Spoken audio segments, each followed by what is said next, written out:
Hey, what's cracking? I hope this video finds you doing well. I hope that you, my friend, have everything going your way. I would like to thank you for clicking on the video. If you've never watched one before, my name is Ricky Dye, and I went to prison when I was 15 years old in the state of Oklahoma for murder. I was in prison for 20 and a half years before I got out. Can't do anything to go back and change my past. We don't get to do that in our life. We don't get do-overs. But what I can do is I can share the experience, what it was like to grow up in prison, raised by criminals. You'll enjoy my story most if you'll start it at the beginning, because that's where I started when I was 15 years old. What led to me being in a situation where a man lost his life. What it was like to be certified as an adult and sent to prison with grown men as a kid. Then I go on to tell what's happened at different prisons that I've been at, different things I've seen or been involved with myself. I tried to tell the story in order, but I jump around, and because I'll cover a prison and think I've covered it, and then I'll go on to the next prison and then remember things that I feel like were important that I should have told you. So I'm not proud of the fact that I went to prison. I don't make the videos as a boast. It's not something that I hang my hat on, or something that I find to be good in any way, going to prison. It is just the opposite. I'm a warning to you. I live the life that you don't want to live, and I give you all those reasons in my videos. So if you can get behind that, hey man, hit that like button, hit that subscribe button, and help me out, man. So today I wanted to talk about, I hear people say all the time, if you go to prison, go pick out the biggest, toughest guy and just hit him and you'll earn respect. Well, man, that's a good way to get your head caved in. That's what that is. Worst thing you can do is go pick out the biggest guy and try to hit him in the mouth, man. That's a good way to get smashed, not make it through your prison time. People are going to treat you pretty much the way you carry yourself. Everybody, you have to keep in mind, is just in a prison. They're another man just like you, and they're just trying to make it the same way you are. So if you keep your word, if you're a man of your word, if you do what you say and say what you mean, then you'll probably be all right. I know that a lot of times, whether it's in a bar or in prison or at school or out in the world, wherever you may be, people always seem to look at the big guys and think, oh, I don't want to get into that big guy. And then they'll look at a smaller guy and think, well, I could handle him maybe, not having no idea what kind of life that man may have lived. My stepfather is a paint and body man. You can go and total your car. He can take it and pull it into the garage, do his magic thing. Within a week, he'll drive that car back out of that garage and it'll look brand new again. I would be a fool to think that after him working on cars for 25 or 30 years, that me, an inexperienced man, could go and work on those cars and make them look the way he can. I can't come close. I wouldn't know where to begin. And that's what it's like maybe if you get into it with a guy who's been in prison for the last 15, 20, 30 years. He's lived in here all his life. And you run into a lot of these people when you're in prison. I remember when I was at Hinton. Hinton is an inside prison, and when you get there, they'll walk you down this real long hall. And then when they get you to your unit, you'll open this big sally port door, and there's a big round hallway. And there's doors every so many feet all the way around it. Each one is a different day room, and they've got AA, AB, AC, AE, AD, AF, AG. So there's 7 day rooms around this rotunda, circular hallway. And every hour they'll lock you down. So in the morning you get up, 6 o'clock the door's racked. About 6:30 they open the doors up. There's not a big rush for chow in the morning time, so everybody gets out for breakfast at the same time, from 6:30 to about 10 till 8. You can go down and get you something to eat, come back to the unit. 8 o'clock they'll lock everybody down for count at 8:20, and then when the count clears, they'll call work call. They'll open up the hallways, and people go down those hallways, and they go to Votech, and they go to school or to their job, whether you work on maintenance or whether you work wherever your job may be, in the kitchen. So they'll open it up and call work call, and thereafter, every hour, they'll open it up for 10 minutes, and you can go to wherever you need to go, but you better get there because they're going to lock you down again for another hour. And that's what it was like. And anytime that you make inmates share things, there's going to be a problem. It doesn't matter if it's the microwave, if it's a TV, if it's a radio. It doesn't matter if it's a shower. You would think, if you're not in lockup, you've got all day to go out there and take a shower. You'd think people wouldn't get in fights over it, but they do, because people want to wait till the last minute and try to jump in the shower, and then they get mad at someone else if they're still in the shower. They feel like they're taking a little too long. So people get in a fight over the damn shower. People fist fighting over who gets to take the last shower before lockdown at night. I remember one day, this guy, they get into an argument over who's next in the microwave. This one guy is a much smaller guy than the other guy. This little guy, we'll call him Jimmy. Jimmy's the small guy, and he's getting into an argument with this guy. Well, Jimmy has a reputation for getting a knife. People know little Jimmy, he'll go get a knife on you, man. He ain't going to fight you. He's going to go grab a knife. Well, this other guy, we'll call him Tom. Oh, Tom, he's a lot bigger than Jimmy.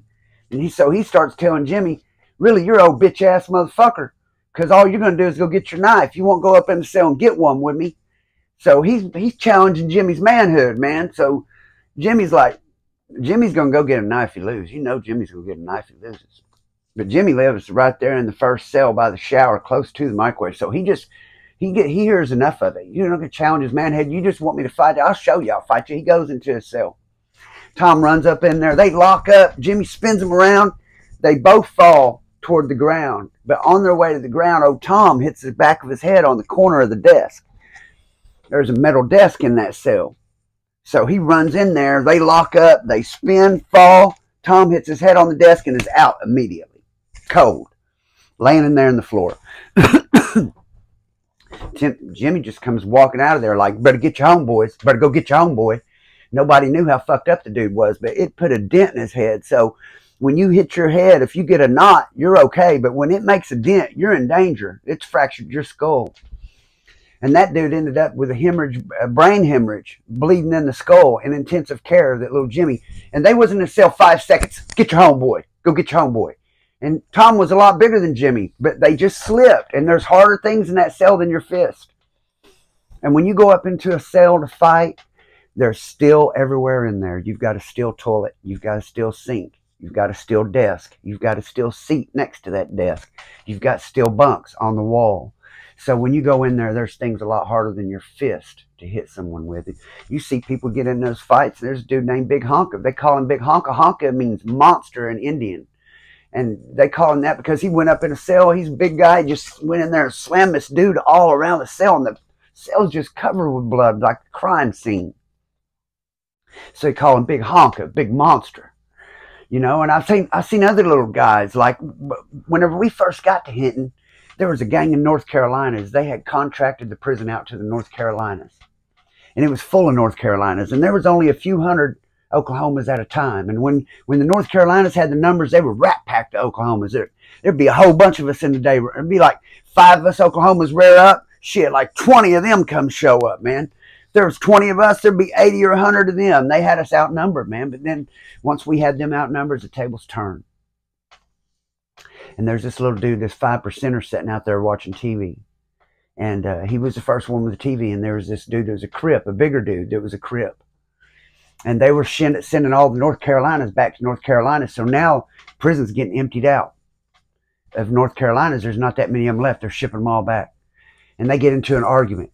And this big dude, this Crip dude from Oklahoma, starts calling dude a little bitch and all kinds of shit over the TV, thinking he won't do nothing to him. Shit, a little while later, that big dude was sitting out there playing chess with his back turned to the TV and shit, and that little dude went and bulled some shit, threw it in his face, peeled his whole fucking side of his face off, man. Fucked that dude up.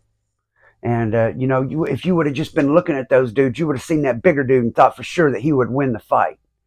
But you never can account for a man's heart or what's going on in his head if he's willing to just give up everything to get at you. And, you know, that's something you have to watch for in prison and out here in the world. But you have to watch for it much more if you're in prison. And that's why I make these videos, in the hopes that I can tell you some of the things that go on in these prisons. And hopefully that it will scare you enough to not make you want to go there. Maybe I should call my channel Prison Horror Stories by Ricky Dye. Because that's what it is. It's a big fucking horror story. Now I want to get something a little more personal. I haven't made a video in several days, and that's because my life is upside down. I tell you guys, pick up your blessings. I tell you, never let people make it harder for you. Let you make it harder for yourself. Don't ever let anyone make you make it harder for yourself. One of the worst things I ever had to go through in prison, and this is on different, just something a little different to talk about. One of the hardest things I had to go through in prison was a breakup.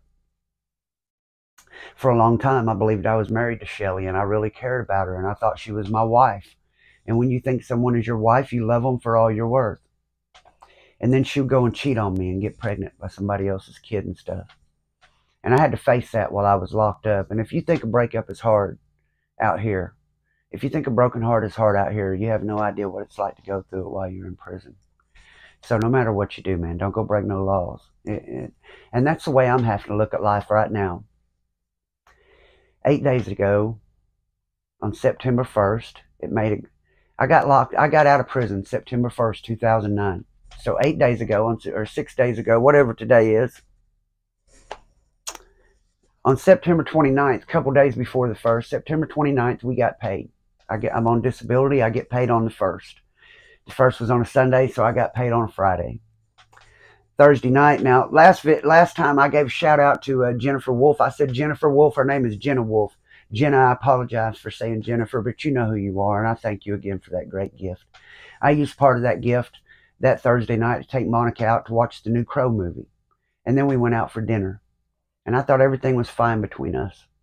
And the next morning I got up with my mom in the hospital at 3 o'clock that night. I woke up having night terrors. And I was in the living room and I noticed my phone had a missed call from my brother at like 3 in the morning. And that's very unusual. So I knew it was an emergency. So I called him back and he said, Mama just fell and broke her hip. We've taken her to the emergency room. And I'm sitting there all shook up from this nightmare, finding out this information. And Monica comes through to use the bathroom and says, what's going on, honey? I say, Mom just fell and broke her hip. I need you to wake me up at 8 o'clock so I can go to the hospital. She said she would. And at 8:30, I woke up and Monica had packed up, went and took some money out of the bank, out of our check, took several $100s out of the check. She could have took half of it. So I'm not saying she did me wrong, but she went and took $350 like we had that to blow or something. And the car, and she left me. And I won't go into the reasons, and I'm not going to get all emotional on this video, but you know what she meant to me. She's the only woman I've ever been with in my life. And now I'm sitting here afoot, and I can't even get to the hospital to visit my mother.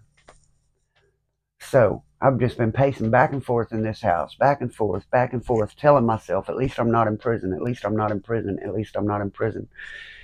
But my world's topsy-turvy upside down. I just now found out a while ago, before I started making this video, one of my aunts just had a heart attack and is being rushed to the hospital. So, man, it's all bad for me all over.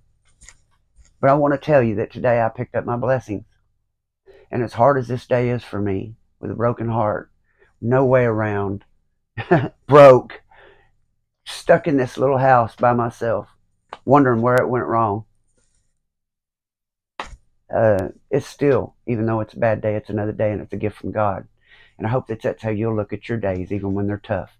Because even the bad days are a good day. I got some shout outs to give before I go. For some super thanks.